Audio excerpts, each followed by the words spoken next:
So today we're going to be working on synthetic division. We have done long division in the past, but today we're going to show you a shorter way to do it. Now this way, while it is shorter, it does not always work. It only works when you are dividing by something that's only two terms and the leading coefficient is 1. So for instance, if it said dividing by something like x squared plus 2x plus 1, you could not use synthetic division for that because it's three terms. If it even said dividing by 2x plus 1, now we have two terms, but our leading coefficient is not 1, so we're not going to use synthetic division for that. And our last one is if you were dividing by something like x squared plus 1, synthetic division we're not going to use in that case because of the squared. So it has to be a linear thing you're dividing by, and the leading coefficient has to be 1. So examples of that are, for instance, 1 and 2. So you notice number 1, we're dividing by x minus 2. That's totally good. Number 2, we're dividing by x plus 2. So again, both binomials, the highest degree of 1, and the leading coefficient is also 1. So for synthetic division to work, what we're going to do is we're going to find the 0 of the denominator. So take whatever the denominator is and set it equal to 0. So this is going to be x equals 2. So what you're going to do is you're going to put x equals 2 in a little box in the upper left-hand corner. And then synthetic division, we're trying to, again, use a shortcut and do something faster than long division. So what we're going to do is we're going to steal all of the coefficients in front of each of our terms here. So we're going to use 2 because it's in front of the x cubed. In front of the x squared is technically a 1. In front of the x is negative 13, and then our constant is 8. So we're taking all of our coefficients and we're placing them down with no x's.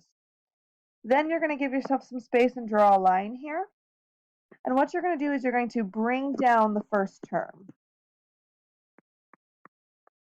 So this 2 comes down here. Then what you're going to do, the next step is going to be to multiply back up.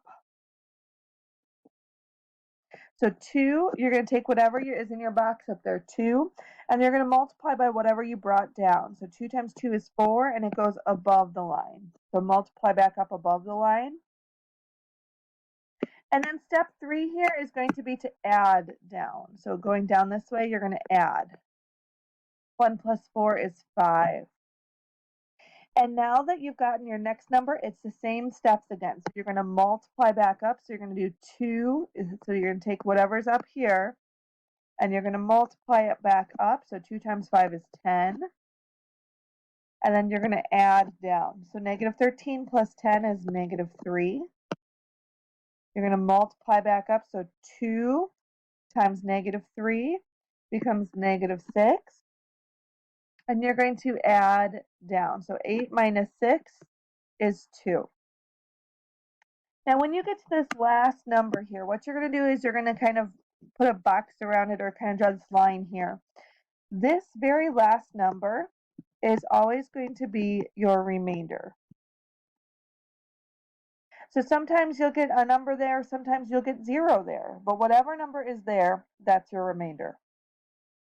So now what we're going to do is we're going to try to format this into an answer. So you'll notice my original polynomial was x to the third power, but I'm dividing out an x. So what I'm going to do is I'm going to take away one of those x's because I'm dividing that x out. So it used to be x to the third power, but now what's going to happen is this is going to be x squared. So whatever this equals when you divide out an x, that goes with your first number here. And then each number gets successively smaller by 1. So this is x squared, which means my next term is going to be my x term. And then this is going to be my constant. And so you should always have enough space here that you decrease your degree by 1 for each term, and you have a constant and then a remainder. So looking at this, I'm going to write this a little bit cleaner. So this would be 2x squared plus 5x minus 3. And then our remainder here is 2, and we were dividing by x minus 2.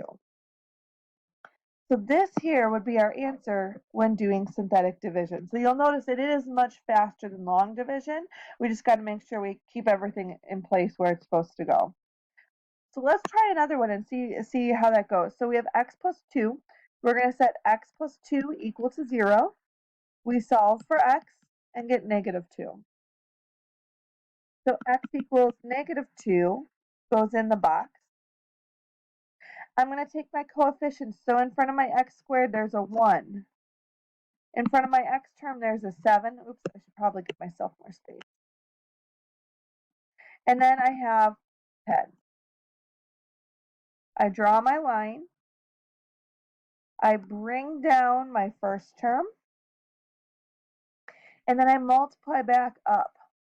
So negative 2 times 1 is negative 2. And it goes above the line. And then I add down. 7 minus 2 is 5. I multiply back up. So 2 times 5, it should be negative 2 times 5 is negative 10. And I add down and I get 0. Since this is my last term, I'm going to draw a line here. This is my remainder. Now I'm going to figure out what x's go with this. So my original problem was x squared. I'm taking away an x. So if I had 2 and I'm taking away 1, that means I only have 1 left. So this is going to be x to the first power, and then this is my constant and my remainder. So therefore, my answer here is going to be x plus 5. If you're looking at a remainder of 0, I'm going to write this out the first time and so you can see. If you do 0 divided by anything, that's just going to be 0. So that's actually going to go away. Your only answer here is going to be x plus 5. If your remainder is 0, you're going to end up with a nice answer with no remainder. Let's try another one. So this one here, we're dividing by x minus 3. If we set x minus 3 equal to 0 and solve, that means we can put 3 in the box. Looking at my coefficients, I have to be very careful with this one because I have an x to the third power, but then my next one is an x. I am missing my x squared term. So when I see this, this is a big red flag, and this is something that you're going to have to catch because if you don't catch it, there's not really a lot of indicators to let you know something's going on. So what you have to do if it's missing a term is you have to imagine it rewritten. So 2x to the third power. We need an x squared term, but we can't just add x squared. We have to have a placeholder here. We really have 0 x squared terms, which is why it's missing. So then if we rewrite it with our missing term with a coefficient of 0, then we'll be doing our long division the right way. Okay? So let's look at this. When we write out our coefficients, it's going to be a 2, a 0, a 3, and a negative 14. You'll notice if we did not rewrite it, you'd be missing the 0 term. So we're going to go ahead and we're going to bring down the 2, and we're going to multiply up. 3 times 2 is 6, so multiply up above, and then add down. 0 plus 6 is 6. Multiply up. 3 times 6 is 18. Add down. 3 plus 18 is 21. You're going to multiply up to get 63. And you're going to add down. Negative 14 plus 63 is 49. This again is our remainder. We're going to figure out how many x's we need. So we had x to the third, but we're dividing by an x. So we're taking one x away, which means we're going to start with 2 x's in our answer. So we have x squared. Our next term is going to be an x, and then our constant, and then our remainder. If you forget a 0, here is where you'll notice like something's not adding up. If you run out of numbers for coefficients, that's a sign that says maybe I missed a 0, maybe I'm missing a term. Okay, so then we have to write out our final answer. It's 2x squared plus 6x plus 21. And then our remainder is 49 divided by x minus 3. Okay, we're going to try one more. Okay, so over here, x plus 2 equals 0 means that x equals negative 2 goes in this upper left-hand corner.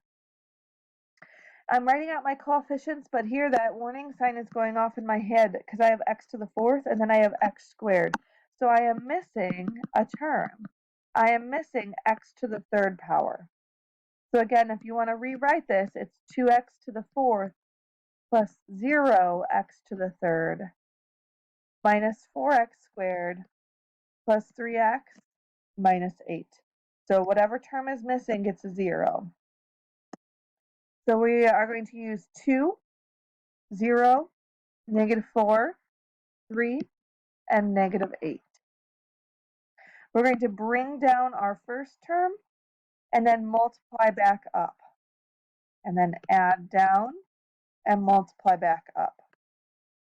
So you're going to keep going through that process until you get to your remainder. We are dividing out an x and we're starting with 4. So in our answer we should have 3 for our first term, then 2, then 1, and then our constant, which makes our final answer 2x to the third minus 4x squared plus 4x minus 5 with a remainder of 2 divided by x plus 2. Thank you very much for listening. I hope this helped and I hope you have a great day. Bye.